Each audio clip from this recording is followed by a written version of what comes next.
So a while back I made a video about blurring spinning objects, and I showcased an add-on that I made to make that easily in Godot. For the sake of simplicity, I avoided using anything that modifies the mesh directly, and in the process I had to figure out a way to fake transparency, and that led to pretty obvious artifacts, especially on things like propellers, that made it almost unusable for some people, understandably so.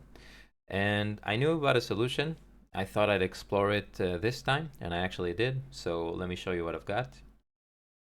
Using an additional sub viewport, I'm able to actually render this propeller separately and then composite it in entirely from scratch, which allows me to control its transparency fully.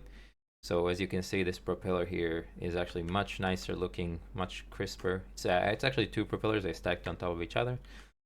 And as I spin those up, you can see that it is much nicer, and the environment behind is not distorted whatsoever.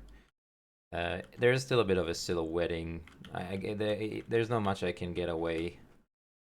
I mean, it's not going to be perfect, but it's pretty much better in a lot of ways. So yeah, the way I do it is I use an extra viewport, and I'm also able, because of that, to have more control and simplify things, so it's more performant, this implementation too. Let's show you how it's set up.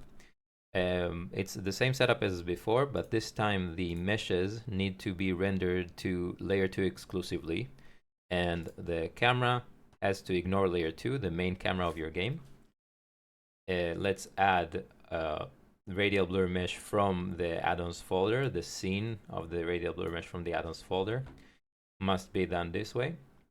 And then you have to get your encapsulating mesh, set it for the mesh, match the transform, set the target on the rotating node, and you should be good to go. Yep, it's as simple as that. And yeah, hope you guys make use of it and have fun with my creations.